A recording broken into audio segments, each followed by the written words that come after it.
Ladies and gentlemen, boys and girls, forwards, midfielders, defenders, goalies, coaches, and yes, even referees, welcome to the longest running soccer show in St. Louis history, STL United Soccer Sunday, presented by the Pastor House, a St. Louis tradition. Today's show is brought to you by our friend Mark Niemeyer at MGK Law Firm. Remember, everyone needs a lawyer sometime. Russell here today, joined by producer extraordinaire Super Ted Williams, our wizard reporter Josh McGee, and here is your host, the irrepressible, I say again, Mr. Thomas Schwartz. What? Thank you, Russell Bly. Go, I'm going to repress you now. Hey, special guest today who's not going to stay with us long? Steve, Ole, Gunner, Olson. Ted told me, hey, we're getting Ole Gunner for the show, and I'm like, oh, I can stop this now. Not so easy, is it? No, it really isn't even close. But I thought we were having, Ole Gunnar Solskjaer, but we're having, hey, Steve, welcome to the show. Thank you, John. So I was trying to figure out how long I've known you, and then I was trying to figure, well, what is it he really does? Tell me, well, you have a website? Because I see you at soccer stuff. You're always taking pictures. You're always demanding people, for some reason, give you credit for those pictures. I just can't understand why you just don't release them to the universe. Yeah, imagine that. Imagine that, yeah. Well, as you noted, I do have a website, Soccer STL, and the associated social media. SoccerSTL.com? .net. .net. Yeah. And my tagline, which Jeremy Allenbaugh helped me choose. Jeremy Allenbaugh, former St. Louis FC general manager.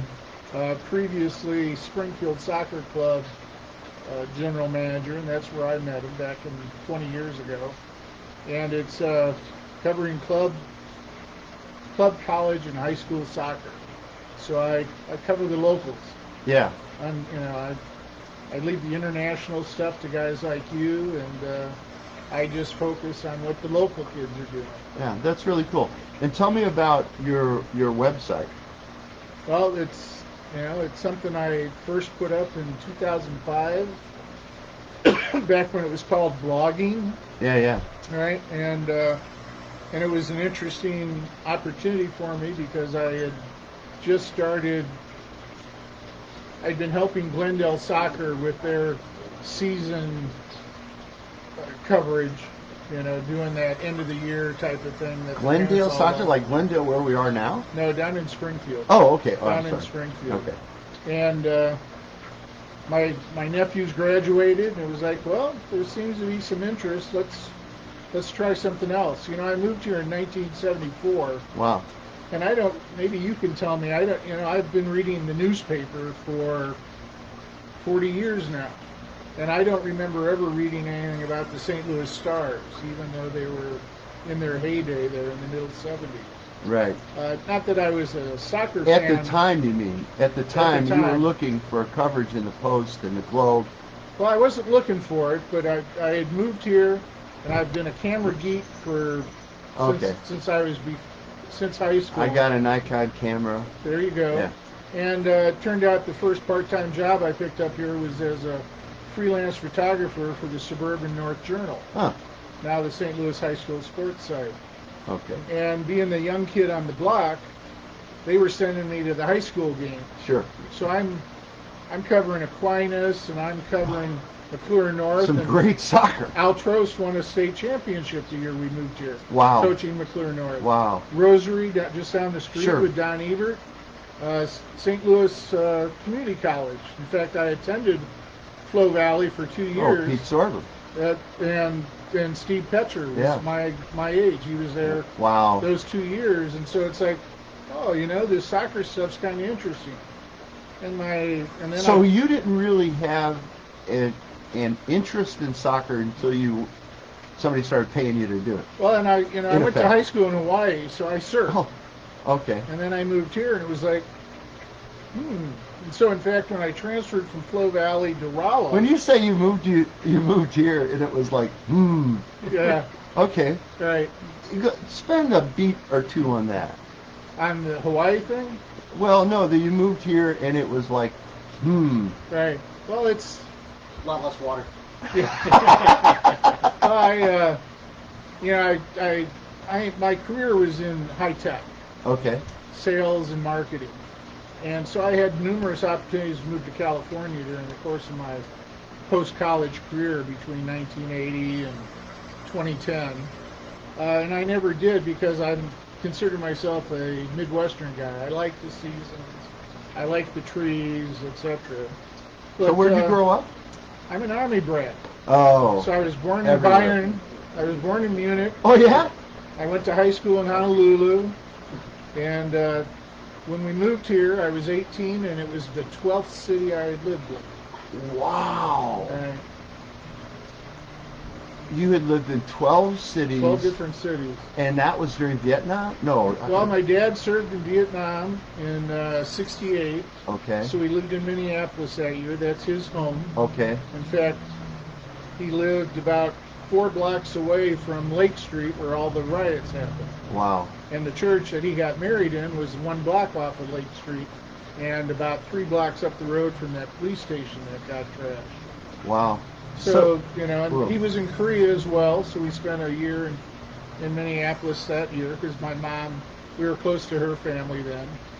But otherwise, we spent 3 years in Champaign. My dad was the ROTC instructor. When, I bet he was really when popular Butkus- those days. When Butkus was in the ROTC back in the early 60s. Then we went to K-Town, and everybody knows K-Town because that's where the U.S. played, and that was the only time they've had a home field advantage when playing in Europe. You remember that game? Yeah. About Like, 15 years ago. Oh, or maybe even more now. Right? Because K-Town's one of the largest military bases in Western Europe. Yeah. Kaiserslautern, who just got relegated, I believe, didn't they? Like down to Bundesliga 2. Oh, they're out of the top. Or league, maybe I they think. actually disbanded, I may have read. So, I moved here, got introduced to soccer via my efforts with the suburban journals, went down to Rolla. I'm almost 20. It's 1976, and I'm hanging out with the goddamn independents. And they go, "Oh, you're from North County? We want you on our intramural soccer team." Because they just assumed Sure. I was a North County kid, and I therefore played soccer. Sure. So rather than disabusing them of that thought, because I was kind of curious, I showed up and I worked hard enough that they never kicked me out. What age were you then? 20. 20. And then I played for 25 years. So if you're a surfer, you can pretty much do. If I could run, Yeah. I was reasonably fast, Yeah. and I was a pain in the ass. Yeah. Sounds like everyone on this show. Why don't you look at me when you sit there? Yeah. Oh, well, you're young. You're a pain in the. No, I'm Let me only. go inside and get a mirror. Well, here, hold on. They're talking about me. Yeah. All right, so I will speak to Steve's website being just a bevy of information here on the local team in St. Louis. We had just chatted before last year when I went to go cover and do the play-by-play for the United States Youth Soccer Tournament championships over in Kansas. I used Steve's website to look up some information about the Youth Fuse teams that had qualified for that tournament, and Steve just qualified. He covers all of those club teams, obviously the high school team here in St. Louis, which is great. All of the college recruits that go up to the next level, and of course any St. Louis connection, much like Dave Lang, to the game professionally or anywhere else. So I mean, it's a great place to learn and to keep up. If you're, again, St. Louis is all about community soccer. It's a great place to keep up with all that stuff. So. And it's grassroots. Yep. That's what I like about it. Yeah. I like your post. It's great to talk about the people that have made it, but there's so many stories about the people trying to make it, and they paid for their school, and now they're coaching, or now they're doing other things. Those are the stories I enjoy. I mean, everybody else will cover the big boys. It's what I used to enjoy. I graduated high school in '84. That's what the suburban journals used to do. Okay, Right. and that budget and that world has just disintegrated. Yeah. So folks like you that keep that conversation alive about the young folks, and I'm sure there's people. It's like, hey, did you see Sally's was mentioned on the website? So cool stuff. That's been one of it kind of surprises me sometimes, the activity on Instagram. I only joined Instagram because that's where the kids had moved to. Yeah. I'm not going to do Snapchat, I promise. But or TikTok. TikTok for that matter, right? Although I fully expect Tom to embrace TikTok. Yes. I have no idea what it is. I also know that we're having some all the more reason, Tom. we're having some kind of issue with our displaying this, but let's just keep talking like it's Okay. working. Looks like the video was working. Yeah, it'd be fine. Don't panic about your view. Oh, okay. If the little live button goes away, then we'll panic. But Okay. otherwise, don't All worry right. about it. Okay, well, someone tell me when to start panicking, okay? Yeah. All right, okay. So, are you used to all this praise, or? No, not at all. And thank you, gentlemen. It's always nice to hear from somebody other than mom and dad. Well, the thing is, it's We one of those. still don't quite know what I do for. It's one of those classic things. If it went away, people would be like, oh, where are those links and pictures and stuff we used to see? Well, the guy that did it had to move on because whatever reason. He retired. Yeah, retired or it wasn't fortuitous for you anymore. You know what I'm saying? It's one of those things where we're trying to say is we appreciate your efforts. Thank you. So, we pretty much covered at least a bit of what led to these moments. I'd like to ask you, I was referred to you by someone to talk about, I have no idea if this is, I guess we're close. I'm going to assume we're close because I can't see it. About the I can see it. Ted, you can see it. Can't you? the STL, not the STLFC, we're going to talk about that later with the head coach with Josh, but with MLS STL. And I'm kind of one of these once bit, twice shy guys. And I just think something weird's going on. I know, like they've just never reached out to the community. What do you think about that? Well, it's been a bit of a surprise for somebody to make an investment of $200 million to $500 million and not have a functioning communications department is a bit of a surprise. When you say functioning communications department, elaborate, please. Well, the only, you guys are familiar with me, and I don't, in my effort, and when I do cover Major League Soccer, it tends to be sort of a treat because I've been doing it long enough. The Kansas City Wizards gave me a press pass in 2005, the first time I asked.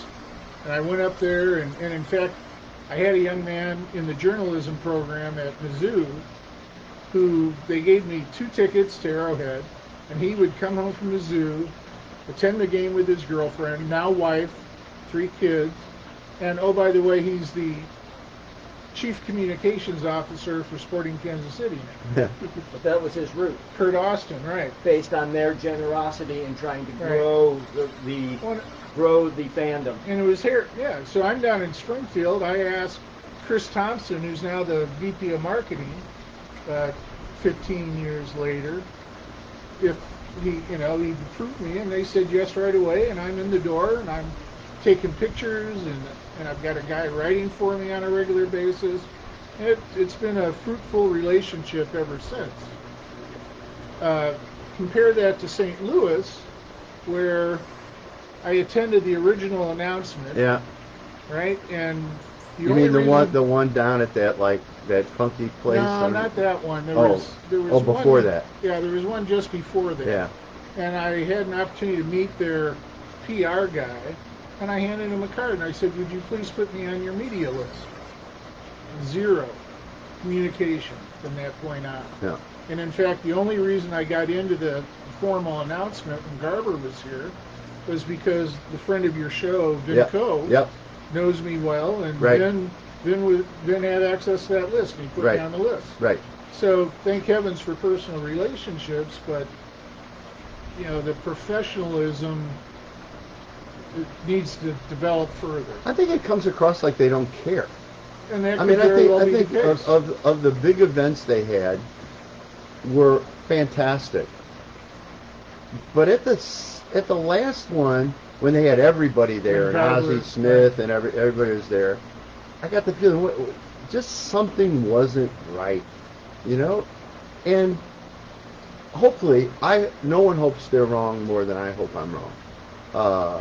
But then again, I have the element of not caring. Do you think that they're taking their lead from the MLS management team, and they're like, we'll tell you when to go? Well, I would argue that there are areas of that nature. For example, the team naming that they tell us they're going to handle in August, and some formal steps of that nature. But I mean, they hired the best community development guy in town when they hired Vin. Right. And he's been quiet. And the COVID thing means he can't go out and do the outreach the same way that he did, but they're not stepping up in a way. I mean, if I'm trying to run something, I'm trying to promote it. Right. Right? I may not be able to sell season tickets for another year, but there's a you still have to build that communication base. Their Twitter, for example, their Twitter accounts could be commenting on the MLS. What do they call that event? MLS is back. MLS is back. All right, here's an example. The Orlando club in NWSL had a COVID outbreak. They didn't get to go to Utah, but their Twitter account has been great and active the entire time, commenting on the goings-on, saying, "Oh, wish we were here," and then got to the point where they were like the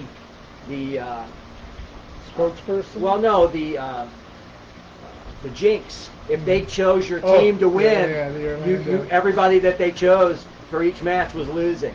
But they used a style that was like a Game of Thrones meme, and then ultimately the Ice King would have the logo of the team that they chose, and they used their supporters to choose who they thought was going to win the matches. They could be doing something similar. So again, not being there, I agree with both you and Tom. There's something unusual about the fact that they haven't been more aggressive, and I'm curious to know why. Well, here's my thing. I think the possibility of that could be that, and I agree with you on the social, they could be doing much more stuff with the social media stuff right now. Right now they're kind of just doing like dates in history. If there's anniversaries or something, they'll shout them out. And my thinking then is they just don't have a full-time staff in that department yet. And obviously, that's something they should be looking into, but with the pandemic, who knows what the hiring processes are like, and they obviously have higher-up positions that they need to fill first. And my thing with the community was, I saw them yesterday, they were out at an event with the St. Louis Surge, which is a women's professional basketball team here in St. Louis. They were out somewhere downtown with the group taking pictures, and they did the food bank thing where they gave the meals back. And I think, again, to your point, Steve, with the whole pandemic thing, who knows what that wiped out, honestly, either on their side or if they wanted to do something with another group, that group couldn't do something because of the pandemic. So we will never know. But I would agree they should be a little bit more engaging. Since then, they can't do these things. They should be reaching out to fans and doing these fun little perks like Ted's been talking about with other teams and doing stuff. But hopefully, with this announcement coming up in August, things change and we start seeing maybe that'll be the jump-off point. That'll be the jump-off point. Knock on wood. Yeah. Steve, we can I expand on what Ted said first? Sure. You described what Orlando was doing. Do you think that effort kept their fans more engaged with the team than they would have otherwise? Well, yes, and it also kept the league fandom engaged with them. Which helped build, because they have some well-known stars on that team. Right. Marta, Alex Morgan, Emily Sonnet joined that club. Sidney LaRue. So it's one of those things, those folks have some major league social media presence. And the fact that they chose to not just be like, woe is us, we're not involved. They got really creative about it. And you know what? NWSL social media has really upped its game the last several years. And it's been certain clubs and their performance on social media that's made other clubs be like, we need to step up our game. huge announcement this week about the Angel City group, which is much like And Louisville, too. much like LAFC. It's one of those 40-person conglomeration groups where there's the big money people and then there's a bunch of other folks. Natalie Portman. Yes, and the gentleman who's married to Serena Williams, I just listened to a podcast with Meg Linehan this morning. He thinks that this particular effort could be that leap point that kind of legitimized. He compared it to legitimizing esports.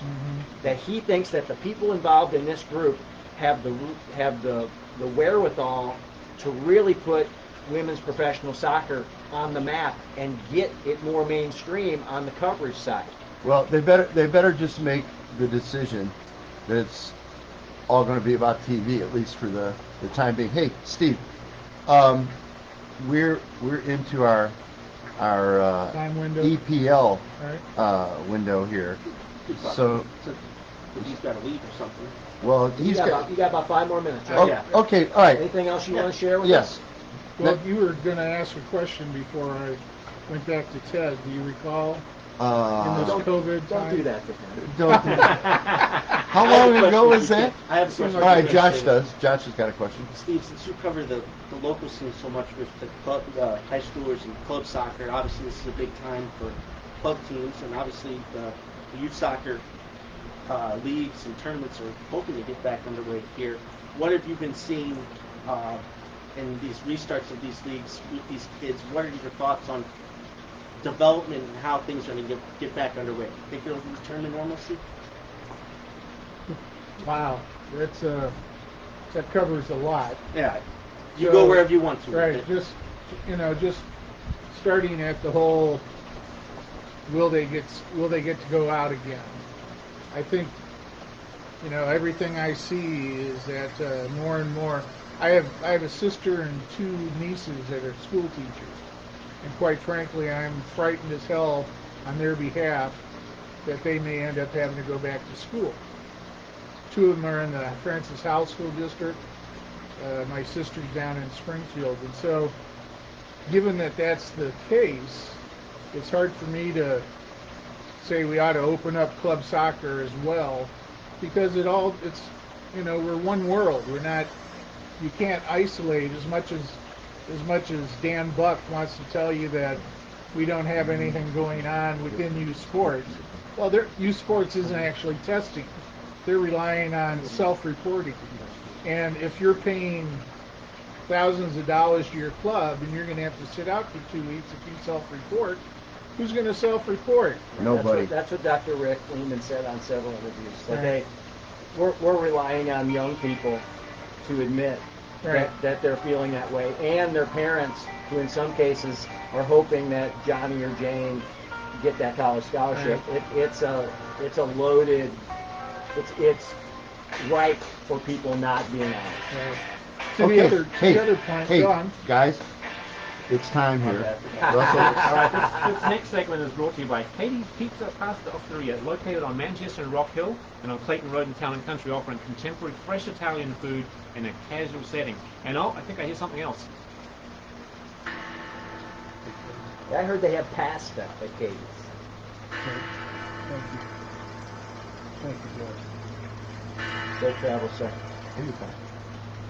Score is brought to you by Tango in St. Louis. Tango in the time of coronavirus is still taking an extended break. Argentine tango, particularly the lyrics of songs from the 1920s through the 1950s, is laced with lunfardo, a Buenos Aires argot somewhat akin in Spanish to London's Cockney slang and English. Lunfardo was born before tango in the Buenos Aires prisons in the 1870s and the 1880s as a way to communicate without the prison guards understanding, but it gradually became ingrained into the spoken language of certain neighborhoods and consequently became commonly used in tango, where it remains spoken to this day. One example is the word gotang, which is simply tango with a syllable switch. And now, the scores at 2:56 p.m. Greenwich Mean Time. English Premier League. The last Sunday, when we left off, Tottenham Hotspur 3, Leicester City 0. Monday, Brighton and Hove Albion 0, Newcastle United 0. Sheffield United 0, Everton 1. Wolverhampton Wanderers 2, Crystal Palace 0. Tuesday it was Watford 0, Manchester City 4. Aston Villa 1, Arsenal 0. Wednesday it was Manchester United 1, West Ham United 1, and Liverpool 5, Chelsea 3. Today we have a whole slate of games beginning in just a few minutes. Just some of the more important games of the 10. Arsenal against Watford, Chelsea against Wolverhampton Wanderers, Everton against Bournemouth, Leicester City against Manchester United, West Ham United against Aston Villa. Italian Serie A. Friday, AC Milan 1, Atalanta 1. Yesterday, Brescia 1, Parma 2. Genoa 0, Inter Milan 3. Napoli 2, Sassuolo 0. Beginning at 10:15, our time, it's Bologna against Lecce. Later today, we have Cagliari against Udinese, Hellas Verona against Lazio, Roma against Fiorentina, Spal versus Torino, and Juventus against Sampdoria. The MLS is back tournament, round of 16 playoffs. It was Orlando City 1, Montreal Impact 0, Philadelphia Union 1, New England Revolution 0. Those were both yesterday. Today, this evening, it's Toronto FC against New York FC, Sporting KC against Vancouver Whitecaps. Monday, it's San Jose Earthquakes against Real Salt Lake, Seattle Sounders against Los Angeles FC. Tuesday, it's Columbus Crew against Minnesota United, and Portland Timbers against FC United. You know some teams that didn't make that knockout stage? Galaxy, Atlanta United, Red Bulls, DC United, Chicago Fire, some big names. NWSL Challenge Cup. Wednesday, it was the semifinals. Houston Dash 1, Portland Thorns 0. Chicago Red Stars 3, Sky Blue 2. Good to see some goals in those games. Today's final is 11:30 a.m. our time. Houston Dash against Chicago Red Stars. And I think at Tom's request, we have some rugby scores from great. Aotearoa. On Saturday, it was the guys on the horses. Oh, yeah? Yeah, 32. Oh, the Crusaders. The Crusaders, 32. And the These are Hurricanes. horses with swords. Horses with swords, 32. The Hurricanes, 34. And today's game, it was the Blues, 21, and the Chiefs, 17. And that concludes the score report, brought to you by Tango in St. Louis. And I guess we're moving to the next segment, which is brought to you by Ragazzi's, located at 4945 Daggett, serving a taste of the hill since 1957. Ragazzi's is a St. Louis landmark, known in St. Louis as the place to go for delicious Italian cuisine. Okay, thank you, Russell Bly. Well, You made it through. It's time. That's a lot of scores, man. Right. So it's time for the STLFC segment, which Josh is taking care of. Josh, take it over. Well, on the phone with us right now is our guest this morning on this game day. St. Louis FC coming back home to play at the soccer park is St. Louis FC head coach Steve Chichu. Steve, thank you so much for joining us this morning. Yeah, thanks for having me. I know you're busy. Obviously, it's a game day, so thank you for joining us. We're just happy that you guys are back. You guys have been back now for 2 matches. Today will be your third coming back. First match was a loss on the road against Indy 11, 2-0. And then last week, a historic road win on the road versus your rivals, Louisville, 1-0. Talk to me about where your team is at. How would you evaluate them through the first 2 matches since returning to play? Yeah, since we came back after the break, it's been decent. Obviously, the first game in Indy, there were a lot of unknowns that we had to go through. Even that morning we woke up and, Kavita had a fever, so he was out. Kyle Gregg, there was a chance of his wife having a baby, so he was out. And so I had to make a couple late-minute changes there. But, we learned a lot from that Indy game on that first game. And then going into the Louisville game, we knew it was going to be a big test. They're playing at home in a new stadium. They're a very good team. And so we had to defend very well, which in the end we did. We had to defend a lot. But I'll give credit to the guys. I could see it in their eyes, towards the end of the game that they were determined not to give up a goal. And I had no idea that was the first time they've won in Louisville. So, credit to the guys. They stuck it out. And leading into this game, we were playing with some confidence. And now it's against another animal here with Indy again. And, first place, haven't lost yet. And coming off a really good win on Wednesday against Pittsburgh. And so, we've got to be ready. It's going to be a hot day, we know that, but we've got to be organized. We've got to be focused on what we have to do, and I think the guys are ready to play this week. So let's talk about that dynamic with Indy 11. This will be your second match since coming back against them. Now, normally you would play a couple matches against the team in your same conference, so there's the familiarity there. But the fact that with the schedule change, that this is only going to be your second of 4 matches against them, when you're trying to make adjustments, does that kind of impact things? The fact that you will see a team so many times this season as you try to figure out how you're going to play up against them, how much do you have to change, and what are you looking forward to change today in order to get those 3 points?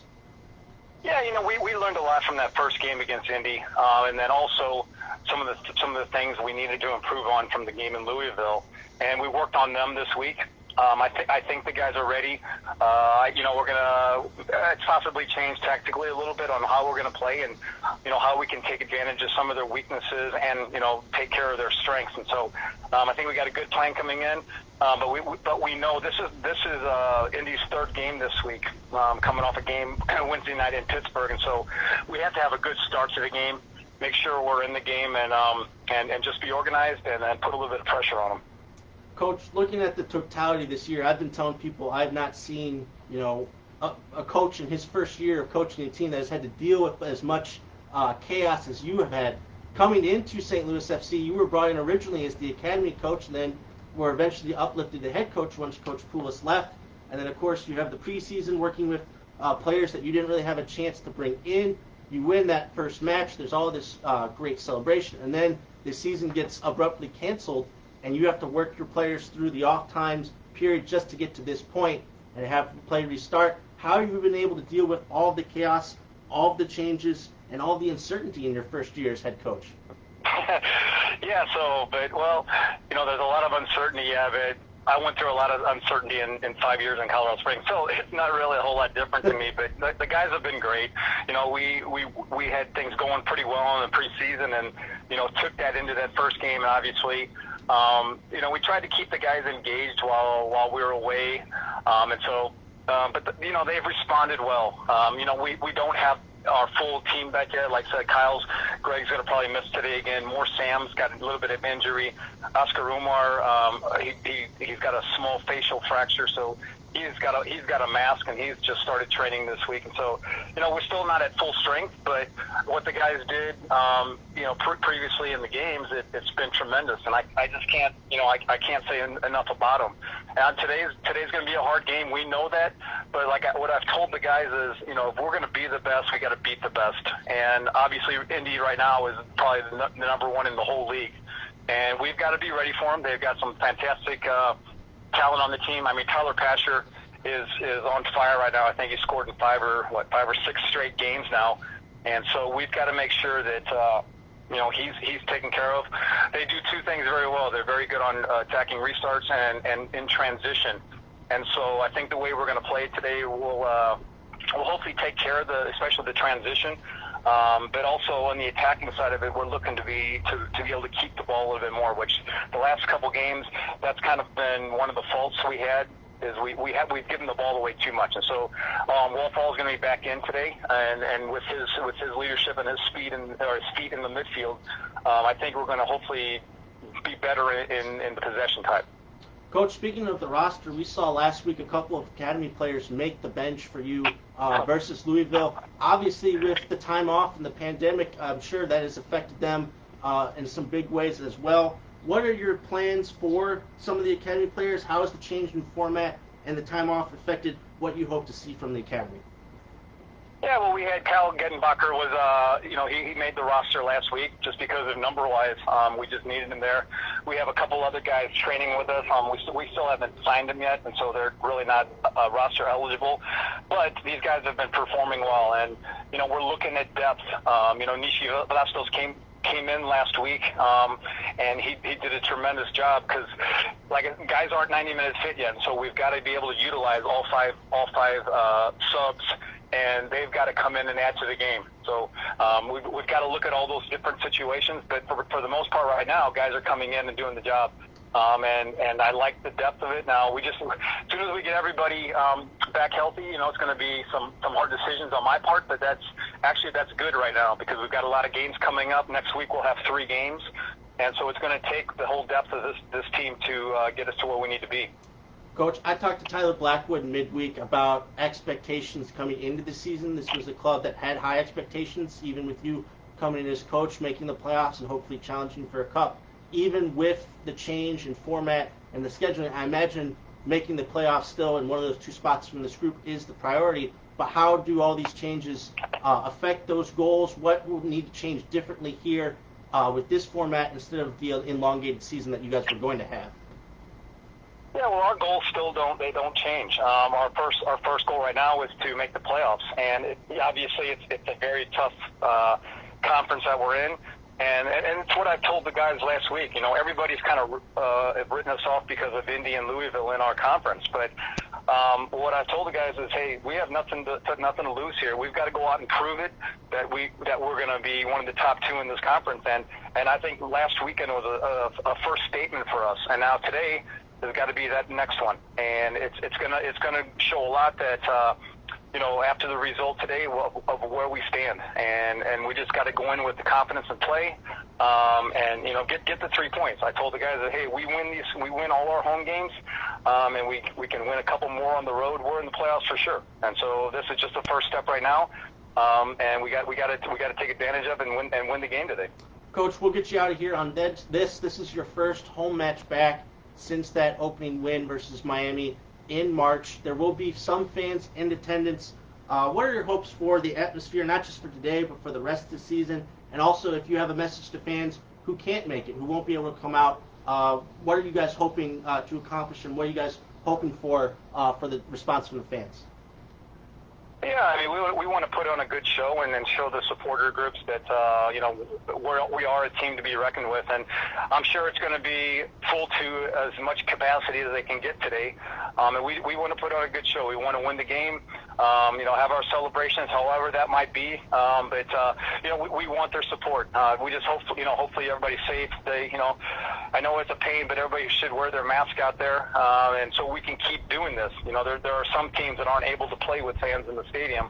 We're fortunate right now that we're okay, but we just need to keep that going. So I just hope everybody wears their mask. And so we're going to put on a good show today and get the 3 points. Well, it's a big match. St. Louis FC versus Indy 11, the top two teams in that group. 4 o'clock today, West Community Stadium. The game is streaming live on ESPN Plus, and I also believe on ESPN Deportes. If you get that, Coach, know it's a game day. Thank you so much for joining us, and thank you for taking the time to talk to us. I appreciate it. Thanks for having me. Hey, thanks, Coach. Ding, Okay, ding, take care. ding. Ding, ding, ding. Ding, ding, ding. What? Got 3 score updates for you. Good ones. I'll give them to you in the order they were scored in the first minute. It's Dwight Gale, Newcastle United 1, Liverpool 0. In the 5th minute, it's an Aubameyang penalty, Arsenal 1, Watford 0. And in the 7th minute, or the 8th minute, it's Manchester City 0, Norwich City 1. It's Man City's heel right there. Norwich going down, but they could call 2 wins against Man City to their credit. That'd be amazing. I suspect, I haven't looked at the Man City lineup, it might not be what you expect. I know Liverpool was playing some of the... I'll tell you 2 guys in that lineup. Sterling, De Bruyne, and Jesus. Well, if they're playing, I don't want excuses. Okay, well, Liverpool has Minamino, a bunch of other players That's not surprising, out yeah. on the field. So, this next segment is brought to you by the Pastor House, supporting St. Louis soccer forever. Okay, we really didn't talk about the Premier League yet. Josh, I don't know. Should we make this a combined? Let's at least hit the the MLS stuff is quick. I mean, I can get through that quickly. All right. We'll have the rest of the Okay, time, so what we're going to do now is we're going to talk a little bit about the MLS. Josh, what do you got? Yeah, so MLS has moved into the knockout stage of the MLS is Back tournament. Like Russell said, I don't mind starting there, actually. Some teams that have left are pretty big names, one of which had severe repercussions. I'll start off by saying the likes of Inter Miami CF, brand new club, no wins. Obviously, they had a win in the previous start of the season, but no wins in this tournament.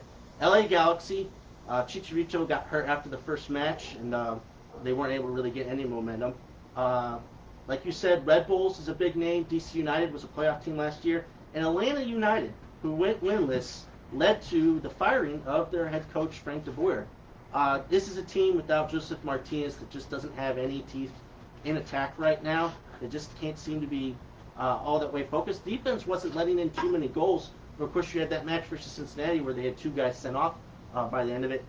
They just don't look organized, and just like they needed this change. So we'll have to see what comes to them when we get the season restarted. But I mean, it's good to see that this tournament, is putting the pressure on teams and that things are expected. So those were some pretty big names that didn't make it. Knockout stage started last night, as Russell said. Orlando City, I guess the unofficial host, is moving on to the quarterfinals. They beat Montreal Impact 1-0 on a really bad mistake by the Montreal defense. And then Philadelphia Union defeated New England Revolution 1-0. New England didn't have one of their better players. They've struggled to score goals in this tournament. The other matchups, Toronto FC versus New York City FC, Sporting KC versus Vancouver Whitecaps, San Jose Earthquakes versus Real Salt Lake, Portland Timbers versus FC Cincinnati, Columbus Crew SC versus Minnesota United FC. Looking forward to that one. And then, of course, the big one, LAFC versus the Seattle Sounders, a rematch of last year's Western Conference Final where Seattle beat LAFC and LAFC. So that matchup already in the what day quarterfinals. is that? It's going to be Monday or Tuesday, I believe. Are they still going to be split on the different networks, or is ESPN going to take them all? Well, so last night ESPN took both matches, and I've seen games scheduled at like 9:30, and they put them on 10 the o'clock. Deuce. Yeah, they put on the Deuce. Last night was a UFC night, unfortunately. Yeah, so the games are yeah. the games are like last night's games were at 7 and 9:30. The games tonight and tomorrow are at 7:30 and 10. Then on Tuesday they're back to 7 and 9:30. So I imagine they'll be carried on one network. Okay. So that Seattle. Fox still held some of these matches, I believe, like FS1 or regular Fox should be. So that Seattle LAFC game is on Monday at 10. Yeah. 10 our time. I'll be watching them. MLS after dark time. Okay. So anything else on MLS? Again, I think the play again has picked up, and we're now into the important stage where it's you're knocked out. They don't have extra time in these things. They go right to penalty kicks. Obviously, we haven't seen that yet, but that'll be interesting. Should that happen? There's been no matches that went to PKs yet? Well, yeah, it's just those two matches we had last night, so they haven't gone, and neither went to penalty Ding, kicks. ding, ding. We got a score update, a score correction. That goal to Norwich City was ruled out for offside. And ding, ding, ding. Jesus has just scored. It's Manchester City 1, Norwich City 0. That sounds about right. I mean, but no, I've been impressed. Keep watching ESPN, Fox networks. Continue to be a good tournament. Ding, ding, ding. It's Crystal Palace 0, Tottenham Hotspur 1 in the 13th minute. Okay, Russell. Yes. Let's slide in a little EPL here. Liverpool, upside down. We're working on it. So you wanted me to speak a little bit about Yes. the celebration on Yes. Wednesday. I want you to following the speak game. about I mean, that. first of all, we had the game itself. Oh! Which I will admit was really fun. Now you've got to say, Chelsea played well. Chelsea. For when people came onto the field, they played well. In the second half, that first half was. Well, Chelsea had their periods before that, but And again, they're But playing certainly Liverpool. picked it up. It's They're not like they're they're playing playing Liverpool. West But Ham. was it? That was Messi-esque. He was stunning in that game. But for me, I'm even going to put this on myself for a moment here. Please do.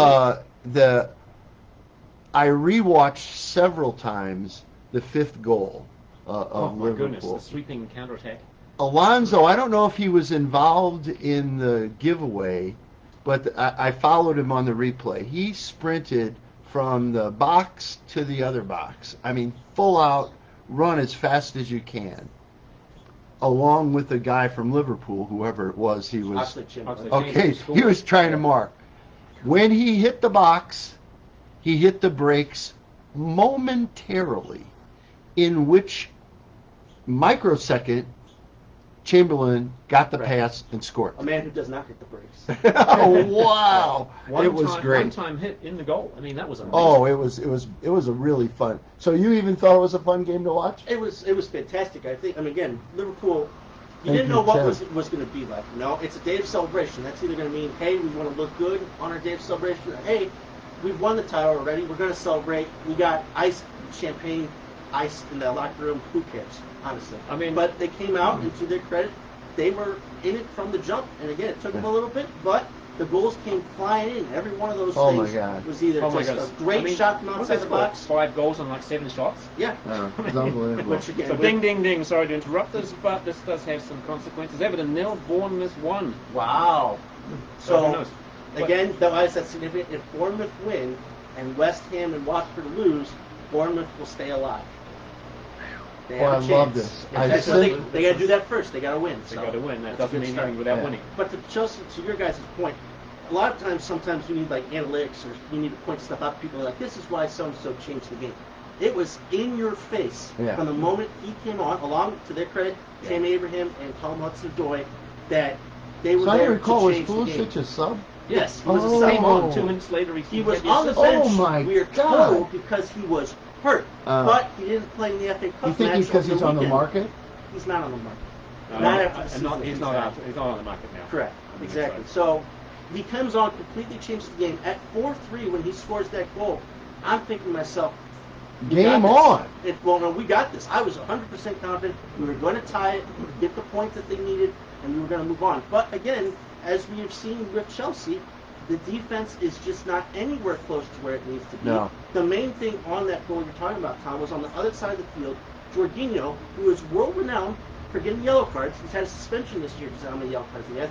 Did not take the guy out when he had the opportunity to do so, and he let the guy continue his run on that far side and cross the ball to Oxlade-Chamberlain in the box. And it's just there's no real cohesion or honestly talent back there. Now, mind you, the ref needs an assist on Chelsea's last goal because he gave Chelsea 15 yards at the throw-in. Yeah, they're really policing throw-ins in EPL, Russell. Yeah, they're really stickers on that. No, but it was right. it was a great game. I mean, But there were again, some good goals scored. Credit to Liverpool. Again, when you give up goals like that and you're hit with an onslaught of offense, some teams just cave in, but they held their ground and then moved forward and were able to get that next goal. Took advantage of the opportunities. Firmino got on the score sheet, which we should mark in history, I guess, according to some fans. No, I mean, he's waiting for it, broke the drought. It was a good goal. Yeah, it was such a fun game. And again, for the neutral today to have the Champions League be as tight as it is, the Champions League spots, and to have the bottom be as interesting as it is, this is a good day. Now, you want us to talk a little bit about the celebration? Yes. It was a spectacle, right? That was a I mean, spectacle. on the one hand, they did a great job of making it something that the players could enjoy and remember. Right. Because you don't have the fans there. What are you going to do? You don't have the fans there. Right. And I think they did it, the club and maybe the Premier League contributed to that as well. I think they did a good job. On the other hand, it was a spectacle for TV. I mean, there's no fans there, so that's the disappointing side of it. But the fans are watching TV. There were no fans in the stadium, but they were making quite a racket outside the stadium. I love the fireworks. Yeah, the fireworks. The fireworks at the 60th minute. That was fantastic. Come on, you're watching the game, all of a sudden, you think you're in North St. Louis or something. Right. No, it was fun. I'm glad that in some capacity people got to celebrate. Because again, it's a tremendous accomplishment without the historical context. Now the question is, did the Chelsea players watch what was happening? Because there was some talk before the game with Lampard about whether he was going to let them see that. We heard Lampard after the match. I don't think they stood and watched it. I don't understand it. His beef with Klopp and with Liverpool. That's just the passion of the game. I mean, that's okay. They haven't won the title in 30 years. Yeah. There's no fans. Wait a minute, back up. I'm responding to our Facebook chats here. What are you talking about?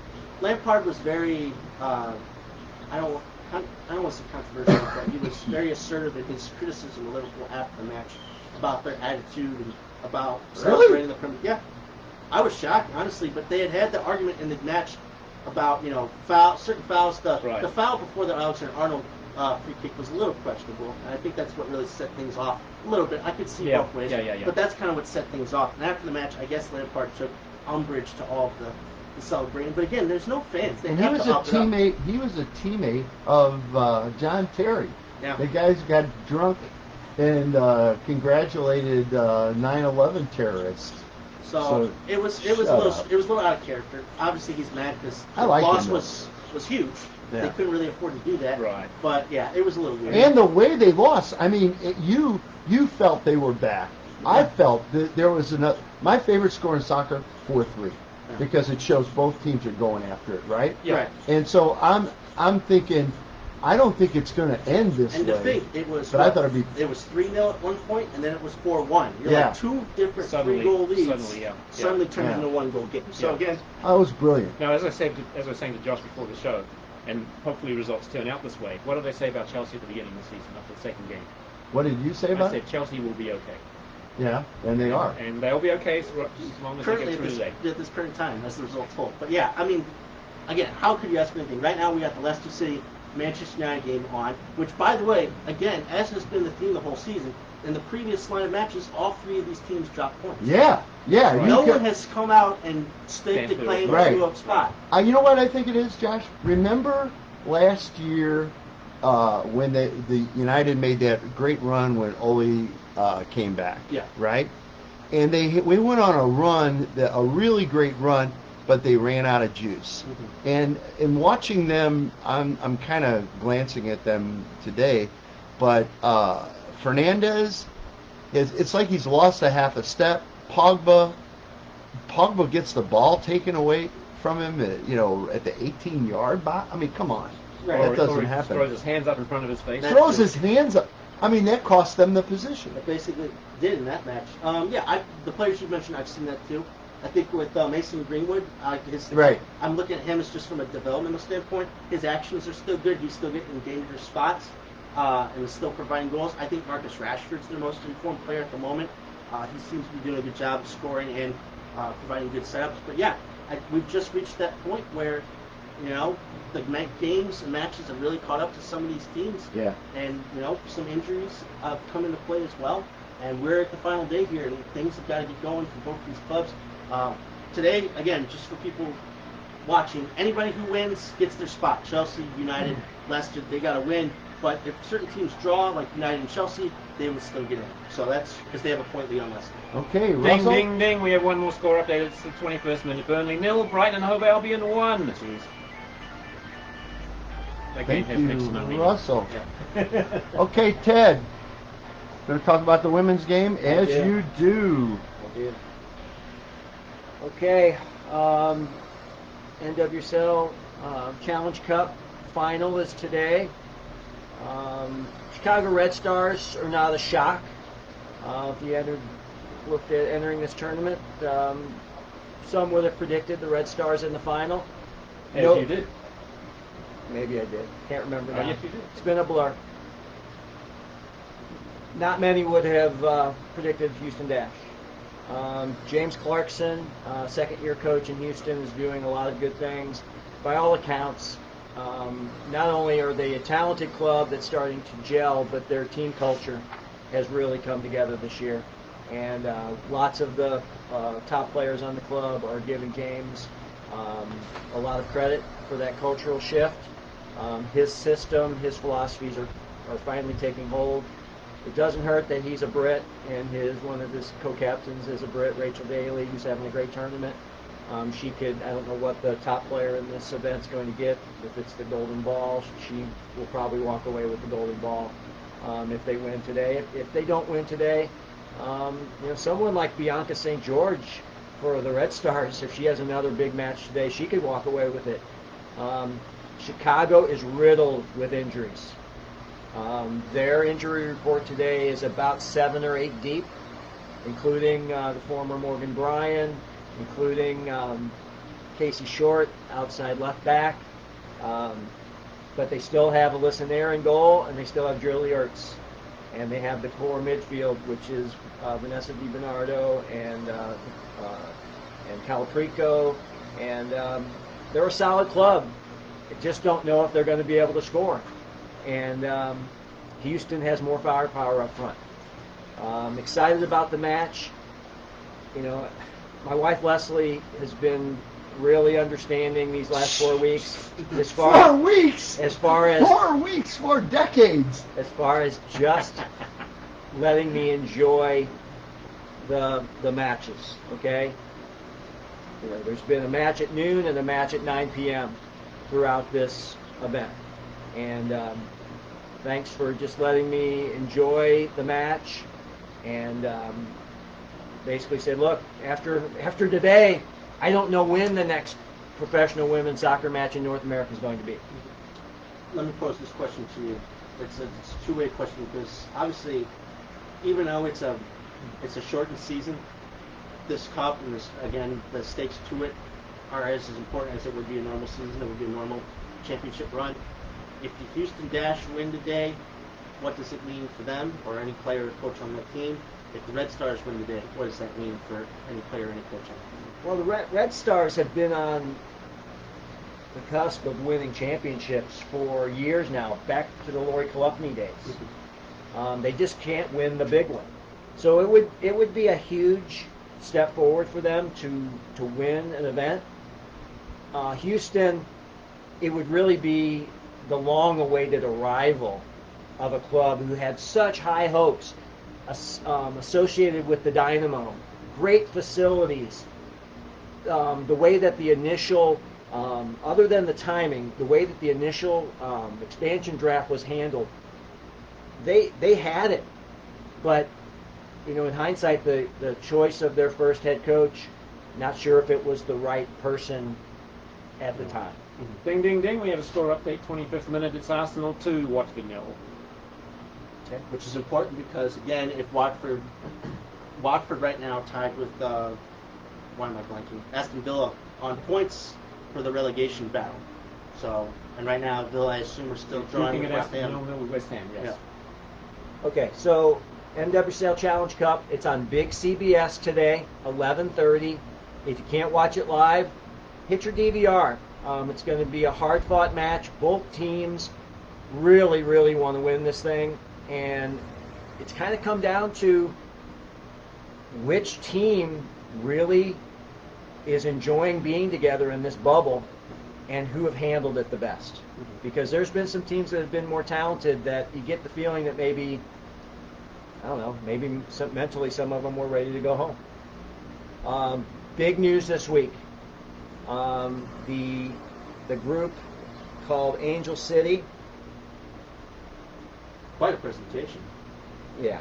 If you guys know anything about the LAFC group, that is about maybe 40, 50 investors deep. If you ever go to the ownership group on the LAFC website, Yeah. this kind of all started in a conversation with actor Natalie Portman, who some of you may have seen at the World Cup qualifiers last year and or the World Cup with some of her actor buddies. Jessica Chastain. Yeah, the lady that was on Housewives that used to be married to Tony Parker. Oh, Eva Longoria, yeah. etc.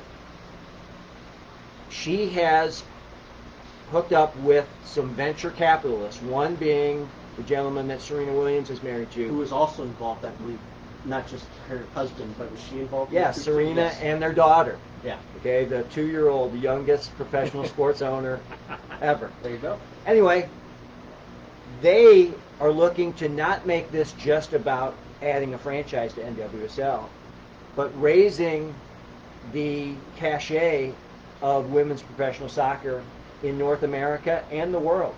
And this is the kind of group that can do it. There's at least 3 venture capitalists involved and a whole bunch of people that know about soccer. I was going to say, it's a who's who of U.S. women's greats. Abby Wambach, Christine Lilly, Yes. Mia Hamm. I mean, So it's a very great group. exciting beyond the prospect of growing the number of franchises in the league. So please keep an eye out for this. And if Becky Sauerbrunn were here and was sitting next to us and we asked her how exciting is this, I am sure. Hi Becky, how are you? I'm doing fine. How are you, Ted? How's your hip? I'm gonna whoop your butt. How's your hip? Is that the sore? No. Oh. Surprised you didn't say anything. Tom's about talking about the turf burns.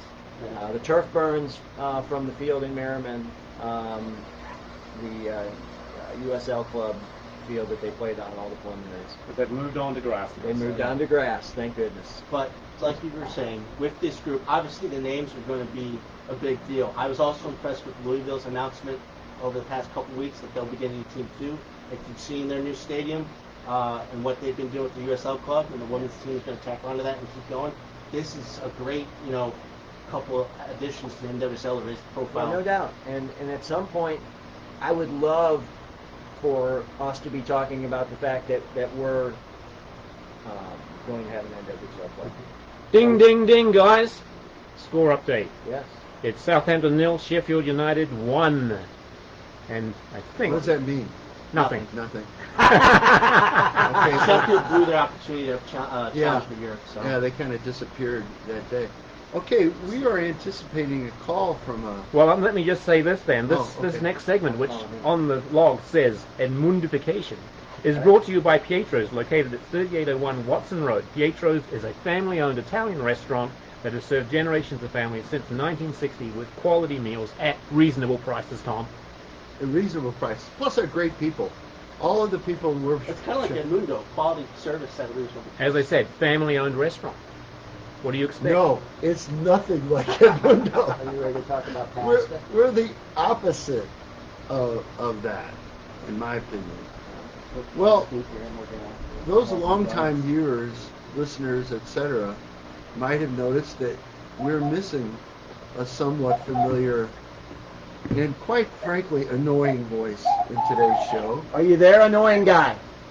I am here. Annoying guy is here. He with his annoying minutia to discuss today. How are you guys? You look good on Facebook. Have I told you that yet today? You're looking good. You look good on the internets. Right. Usually we're told we have faces for radio. Yeah, the good old days when we had faces for radio. So you're taking a little break here, but you're calling in to I'm talk calling about in from some an damn undisclosed location. thing. Yeah. Story of your life, right? Yes, So it is. Thank you. What are you going to talk about, Ed?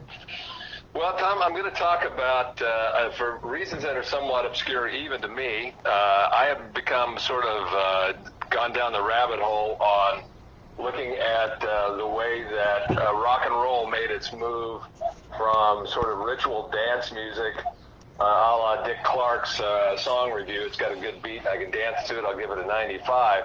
To becoming a little bit more grown up. And I think one of the barometers of that was the move that Hollywood began to see to move bands into movies and or TV shows. And for some reason, I was struck by something the other night about, I think it started a couple weeks ago actually, when I happened to be trolling through the TV to see what was on, because as you know, I have a lot of time on my hands now, and I started to watch a Tony Curtis movie from the 60s because Claudia Cardinale was in it, and I thought, well, let's take a look. It's called Don't Make Waves, and the title song, I thought, who is that? And as I listened a little longer, I was pretty sure it was the Byrds. So, and they may have had a cameo around the swimming pool with it. But one of my favorite groups of all time is Buffalo Springfield. They were sort of the seminal rock and roll band out of basically came to the fore in Los Angeles in the mid '60s. And I'm sure most of you sitting around that table, with the exception of Josh, although Josh does know his classic rock, that group gave rise to Crosby, Stills and Nash, to solid solo careers, and by Stills and Young, also gave rise to Poco, and Jim Messina was the bass player at the tail end of that, so you can throw Loggins and Messina into that, which were really big in the early to mid '70s. And I remember somewhere in the depths of my brain, I thought, weren't they on a TV show? And so I looked it up, and sure enough, in 1967, they were on a TV show called, you may remember, called Mannix. They're big on The Simpsons. I'm Grandpa sorry? Simpson loves Mannix, I think. Is that right? Yeah, I'm pretty sure. What's one of the great things about YouTube is that if it was recorded, it's probably out there somewhere. So I go look it up, and they play a band in a nightclub on the Sunset Strip, and this sort of goofily ironic, when Mannix walks in, he's got a cigarette in his hand, but he's got a newspaper, and he's waving the smoke out of his face. So I don't know what. So was he taking the Times then? Is that the point of this story? The point of the story, Tom, is that it just shows how industry began to realize that there was a lot of money to be made off of this movement if they took it sort of semi-seriously, and they could tap into the whole spending power of the baby boom generation, which really was coming into the fore in the late 60s. I think they say the first baby boom child was born in 1946, so 1965, that person would have been 19 and going off to college. So, okay, Ed. Yes, sir. That's about your time, so you want to wrap it up? I think I just did. Oh, you just did? So the point of this story is watch Mannix reruns, or? Yeah, the point of this is that was a time that the people who had the money realized they could make more money if they placed some of these people into roles where they would not have normally been seen. Yeah, and by the way, now almost every old person drug ad has got a rock and roll song in it. Yep, that's true. All right, Ed, you got to roll. Thanks for calling in. Go back to the Times and that beautiful Tom, woman as always, it's a pleasure to watch and hear this show. One of the finest things the internet has ever spawned. We miss you, Ed. Ding, ding, ding. Have another drink. I'll see you guys soon with the update on the story of my absence. See ya. Bye-bye. Very good. Ding, ding, ding. We have a Said score abs. update. It is Arsenal 3, Watford 0. I hope you have Aubameyang on your fantasy team because he's got 2 goals and 1 assist in this game so Wow. far. I don't. Not on my fantasy team, Russell, but I do tend to dip into the gambling pool sometimes. And may or may not have had him. So There you keep it go. up. All right, this segment is brought to you by our friend Mark Niemeyer. Mark at Niemeyer? NGK Law Firm. It's right over there by Ted's thing. NGK Law Firm. There we Mark go. Niemeyer, great guy and a big fan of the game. Because everyone needs a lawyer sometime before you even realize it. They've changed it. They've changed their slogan. It's now Forza NGK. Forza Forza. NGK. Forza. Is that how you say it? Forza. Right, that's why they're next to the Italian. Yeah. steps. Yeah. Of course. I don't know why. On both sides. I didn't know why in top and bottom, quite frankly. Which leads us into our next topic, I believe. Yeah. Okay, Josh. Let me ask you. Why don't we pan over to Josh here? Have we finished? I mean, obviously we can't finish the NPL yet because it's still Right, going so on. I'll give it up. Like I said, we got the Leicester City menu game on here. I've seen a couple of really good chances for Leicester that have just been off target. We had the ball in the net on the United side, but it was ruled offside. Bruno Fernandes was about a foot. He was offside. He actually was just the victim of a pretty hard tackle that took him out for a few seconds, but he's back on the field. But again, high stakes. United can afford to draw in this match and still get a Champions League spot. Obviously, they will if they win. Leicester have to win to get a Champions League spot, or draw, and they would need Chelsea to lose.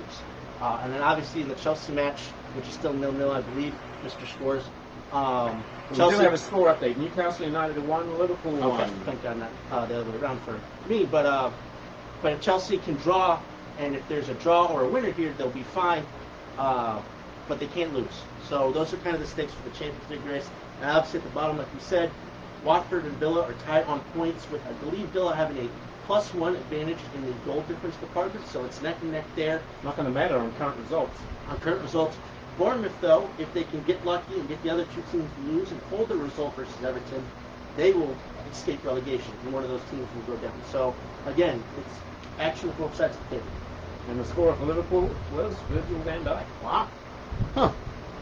So this just in from Edmundo.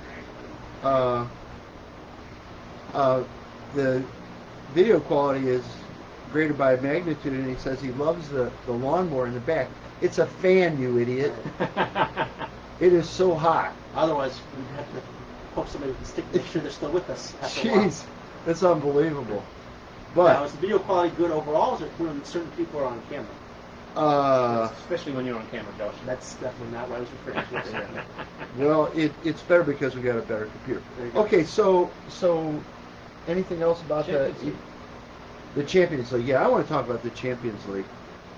When Yeah, we can do that now. when does the Champions League start? I think August 7th is when the first match is scheduled back. And the first match is The first match will be the round of 16 matchups that we have not finished yet. So Yes. I don't have my list still with me, but it's like Man City versus Real Madrid, Bayern Munich versus Chelsea, Napoli versus Barcelona, and Juventus.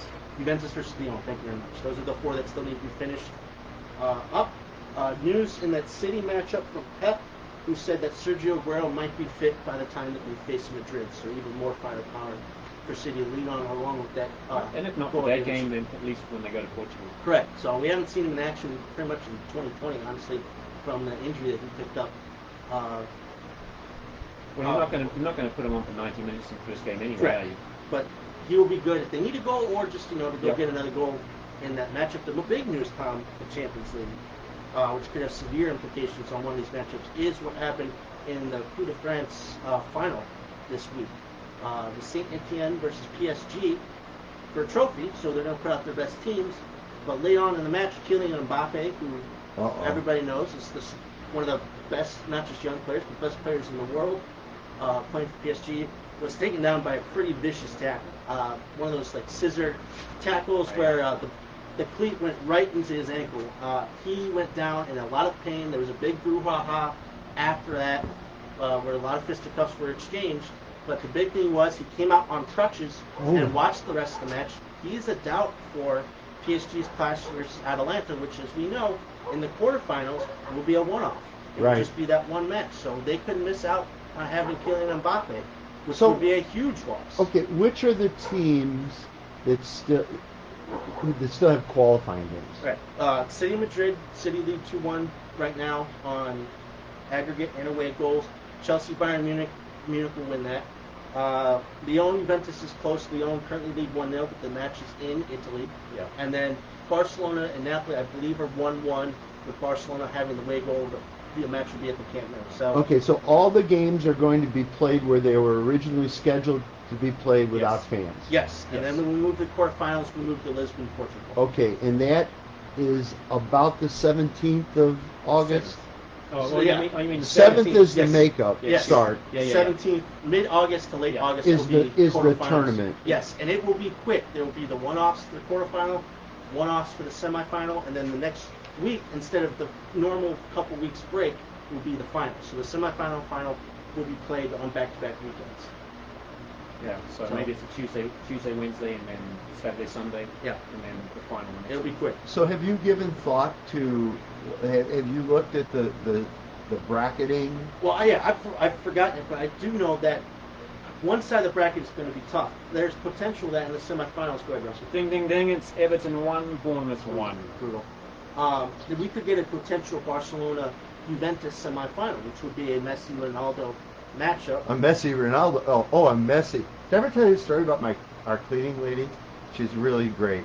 And she'd be here on Wednesday afternoons cleaning. And one time she said to me, Tom, who's this team with a Messi that are messy and shabby?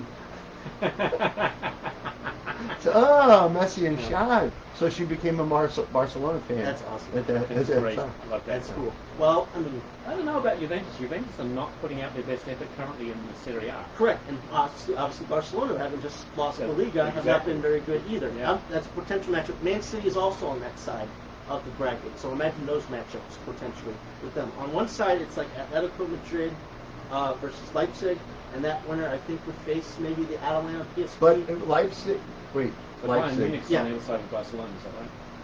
Are Right, I Leipzig think going to so. miss somebody? Yeah, Timo Werner. Oh, little Just thing arrived like today that. in London, actually. Wow. Yep. Okay, because he's going to Chelsea. Yep. The if you just having looked at Russell, have you thought about this at all? I have not. I haven't really been I paying looked at attention. the bracket. I figured I would look at it when time to time. You got to comes. Yeah. feel right. You got to feel for it, though, Josh. And you keep saying bracket, for people who don't know, they've drawn They've made who's the going to draw. play in the quarterfinals, And they're the one-offs. semifinals, and the finals. Yes. Knockout. Correct. It's So a one-off we know game. the path. We just don't know who's taking it. Ding, ding, ding! It's Arsenal 3, Watford 1, right on the nail of half time. Okay, so is Watford out then? Currently, at this present time, yes, they would be out. But depends on how other results go. Correct. So, and then of course you've also got the Europa League, and I think this. maybe Okay, so don't United get through here. still has a game. They Game got to their play, but final they're in They command have a of that 5-0 5-0, aggregate lead. and they're playing at home. Yep, they're good. Okay. If it matters who they could be playing, teams like Inter Milan, Bayer Leverkusen are some of the bigger names that are still left in the tournament. But no, United really have a good shot of winning the Europa League. Yeah. Obviously today they could clinch the Champions League Yeah. spot. If they were to do so and win the Europa League, then things get kind of interesting. I don't know if Is that it's another spot open up? yeah, I don't know if it's 6th place or 7th place that gets the spot. I was thinking that 6th was already in, and if United were to win, For the Europa. yeah, and if United were to win Europa and get a Champions League spot here, Right. then 7th place would get. So it'd be the rare time some of the English teams would be actually rooting for Manchester United. You're very accurate with that statement. Thank you. So, Thank you very much. So yeah, Who do we like in the Champions League? It's kind of open, I think. Right. Well, actually, I mean, Bayern Munich, I think, are playing well. I like Bayern. Even with the layoff, I think they're going to be okay. I like City. They're going to be City is extremely and City, motivated. of course. Yeah. City's got to be. This is their time. This is There's it. No other time. Roll And the then- dice. Barcelona, Juventus, if they got their act together, obviously on talent alone would be fine. So I think those are your big four. If PSG, Mbappe is okay, and they get past Atalanta, which I think is going to be really tough. How's Atlanta? Atalanta's playing really well. They're scoring a bunch of goals. Yeah. Their offense is just. Do they have fantastic. some hidden superstar? Or? They've got a lot of diamonds in the rough. Honestly, some guys that don't get. Some guys a we lot of haven't pub. really heard of. Yeah, they're. I would describe them as team oriented, Uh-huh. but they have a lot of good individual goal scorers on the team. A lot of time can they be game plan? I mean, is there enough? I think obviously I think so, and I think that with PSG's layoff, I'm sure that now that they knew who they were playing, they were one of the two teams that did. I'm sure, even with this match they had midweek, they've been planning for it. But we'll have to see. Obviously, in the French league, they don't get this type of onslaught. They don't. They hold on to possession. It'll be different this time. It will be. Ding, ding, ding. And added time at the end of the first half, it is Manchester City 2, Norwich City 0. Kevin De Bruyne with the goal. God, I loved Kevin De Bruyne. Why don't you marry him? Ding, ding, Sally ding, will love ding, me. ding, ding, ding. Ding, ding, ding. It is Everton 1, Bournemouth 2. That's not what I'm talking about. Update your scoreboard, sir, because I got the alert before you did. Did you? It must be Chelsea 1, Wolverhampton Wanderers 0. Mason Mount on the board, officially confirmed We're by. about to go to halftime, so we'll be seeing all the highlights. Yeah.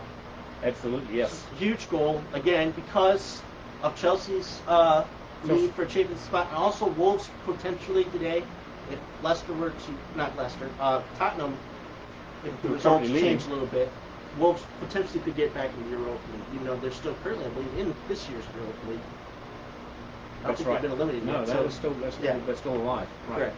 No, Absolutely. huge goal. Good for Mason Mount. He's been very erratic since the comeback. I love his energy, but his finishing, ball and shot have been lacking. So. Let's talk a little bit more about Pulisic. Sure. I obviously wasn't watching that closely, that I didn't know that he came on as a sub. Mm-hmm. But holy cow, he's not a big guy, Right. which You I know, think is but very it's a interesting. huge advantage for this is players like Messi and Pulisic.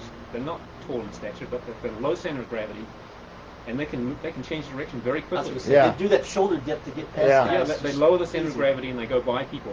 No They can Salah. just drift through. No Yeah. Salah and Yeah, same. right. Well, soccer players in general aren't really that large. But the skill set to go with it. Right. Well, it was inspirational by my way of thinking. But that's the change, right? Is that you can The just game's on. There you go. You can just see. Oh, is that two? Yes, we have a score up Woo! in the fourth minute of added time. Great timing, NBC. It is Chelsea 2, Wolverhampton Wanderers 0. Look what it means to these guys. Oh, where was this 2 weeks ago? I Yeah, digress. I'm glad you brought That's that. Olivier Giroud. He I just got know. a yellow card as well.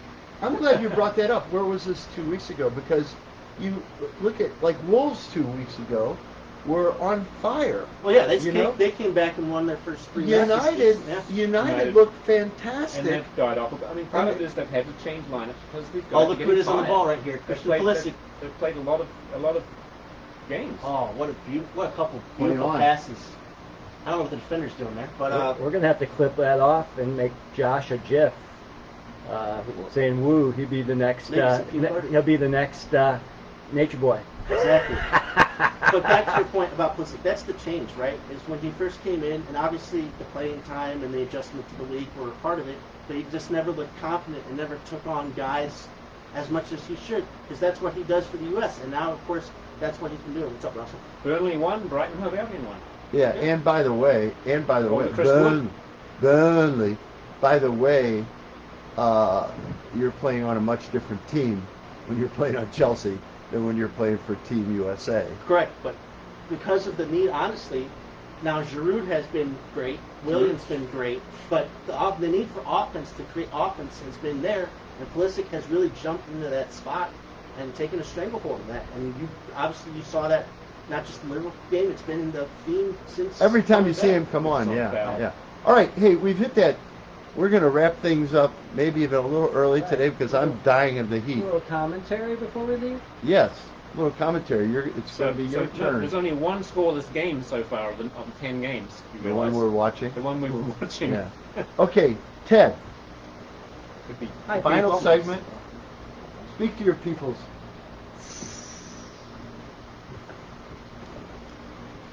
smarty pants. Good job. He's sitting in the hot No, seat. no, it's. I forgot my Extreme close up. Forgot your puzzle pieces. puzzle pieces, my foam Your rubber, dinosaur puzzle? my Charlie foam pieces. Hi, people. Ted here. Please calm down. Quit taking everything so personally. All right? We're all human beings. Show a little compassion, a little bit of love. Okay? We're all in this together. We're all trying to make it to 2021 and continue our lives as we knew it before all this craziness started. Ted, who do we have to fight? Who yelled at you?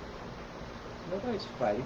This is a public service announcement. You know, our friend Oli said he basically shut down his Facebook account. Yeah. He didn't delete it, but he basically has left it. Okay? It's been suspended. It's in timeout.